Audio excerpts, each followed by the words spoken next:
amane shamwari ndangoti tiyeuchidzano chinhu wani chandida kutaura panapa ndiche my-elections, rigging of elections, because we know that since 2000 ZANU-PF has been winning, not winning but frauding elections. It never won an election. It was just doing fraud by any means, through rigging, through the barrel, through intimidation, through violence and many things. Rigging yanyanya, and I have expressed many other rigging tactics which can be done by ZANU-PF, and maybe some other people, they take them to be flaw, something like hapana zviripo ende zvakapusa zvisiri, but zanongoramba ndichingoedzera kupusa kwacheko kuitira kuti tiedzere security yedu izive pekutarisa nguva yema-elections, security yedu izive zvekutaura kuma-observers panguva yema-elections. Wandana kutaura ndechekutaura kuti chiko kuti ma-ballot box paachanga achiprindwa, ma-ballot paper paachanga achiprindwa papa, chanada ndechekuti check them. The ZANU-PF is going to give you the keys and everything to look after all those ballot papers, which is quite easy that you sleep and you think everything is genuine and this is a free and fair elections.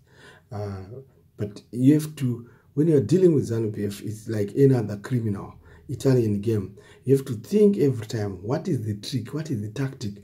There is a trick somewhere, something they are doing. This is what I'm saying. So what will be the trick? What will be happening?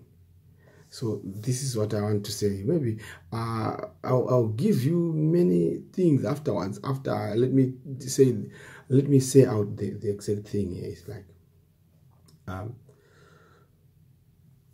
they will give you the keys and they will keep the ballot papers in a certain room before they are distributed to different constituencies. So this is the trick. When we saw ZANU-PF primary elections, we saw Shamu, Webster Shamu, he had a lot of ballot papers, which had serial numbers as well, which were matching the ballot papers at the center where he was. So, which means these ballot papers were stolen from the bunch. So that is what I'm trying to say. The ballot papers will be stolen from the bunch. But we need to put our eye on that ballot papers, and that bunch should not be missing. Okay, so how can we put our eye and make sure that that bunch should not be missing? It might look like silly, like I'm not saying anything here, but look, I think this is worth it. They will keep these things on like a bank, in somewhere in a secure place, where they will give the MDC keys and opposing party and other people who are observing to look and guard these ballot papers very well. Right, behind ZANU-PF ichachera ninga, masuro ichachera ninga, ichachera underground tunnel which goes right as a sewage, just right in the room mune ma ballot papers. Zvakatosetwa kare. Imi muchaisa ma ballot paper mugodi kuchengeta. ZANU-PF vachaita zvavo imomo mochera. Woenda wopinda imi makakiya madhoo mese makatenderera kuti muchidhakakiya. Ivo vari mukati vachitora mabhanji zvavari kuda. Imi mozotora mabhanji muchienda makuvhura mangwana makuseni kuti akuendesa zvinhu kuma constituents zvakasiriwa zvakachengetwa. Yeti zvatorwa kare zvakutodistributwa kuti kwazvimba endesai izvi ndezvekwaningi, izvi ndezvekupi, izvi ndezvekupi, zvatorwa kare. This vanogona kuzvomora kana 1/3 of the bunch anenge ane match the serials, 1/3 of the bunch abiwa nematsotsi. Italian game zvafana nekuti vaya vanopwanya mabhengi vanobuda sei, vanopwanya mabhengi hanti vanochera trench, woenda mukati mesafe wachera netrench iyoyo inosvikopinda mukati mesafe. Italian game wototora mari mangwana mucheni muchizopinda mubhengi muchiona mubhengi hamuna kana mari, moona mune zigomba rakacherwa. Zvimwe chete nevaya vanotiza mabhengi, wanopoya majeri.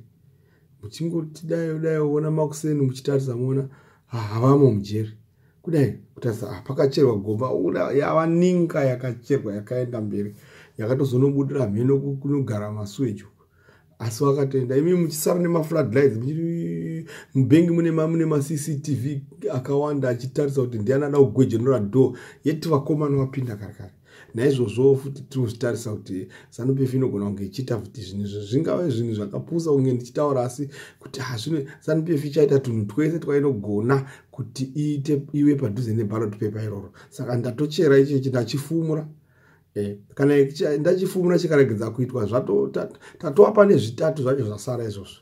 Ndoda kuudza kamwe nyaya kane 1 minute chete. Pane umwe muchinda akanga achishanda pafactory aisobuda nebhara rakazara tumawarara. Gadhi woti okay buda oenda odzoka mangwana obuda futi nebhara netuma card box gadhi woti buda enda achiramba achidaro kuzoti about 5 days achingoreach 5 zvikanzi gadhi pane zvauri kundibira chete uri ngobuda every day nebhara uchingoita nekastaira kamwe chete uri kundi pane zvauri kundibira chete pane zvauri kuita zvikanzi kana washe abuda zuva rechi10 gadhi abva iwe nyatsondiudza pane chauri kubanda akasecha zuva rechi20 zvikanzi taura tinzwe zvikanzi ndiri kuba mabhara gadhi akabhangu saka kubva pesipo waibuda nemabhara uchienda ini ndiri kutongoti ndo zvimwe chete neZANU-PF izvozvo unenge uchingobirwa mabhara makatarisa musingambozvioni asi muchizviona zviri pamberi penyu. Ndozvandiri kuedza kutaura kumaelectorate nevasi vacharejesta kuvhota. Ndino scientist Chinyanga William paFacebook. Chinyanga William anditi woya kana une any tactic dzeZANU-PF dzinoitwa kuti dzibe ma-elections aya uya unditaure kuinbox kwangu shamwari. Ende tinoziva ingi yaya inonzi yeradioactive inonyudzwa yaya inonzi new vakanga vakugadzira futi inki yakadaro inozoiswa spirit what iodine pamwe chete zvoiswa paside apa musi wekuvhota vanenge vanacho pakona vachinyudzawo vachipedza vachibva vanochigeza vachienda kunovhota kumwe vaizviita izvozvo. Saka marigging tactic yeZANU-PF akawanda wakomana akawanda ekuti vanhu vavhote kakawanda tozotaura zvitupa zvakawandisa wakomana zvoda kuitwa pazano apa zvoda kuitwa zvakawanda. Saka kana une trick yese yauna energy ndi inbox nditaure tizvifumure ngatite project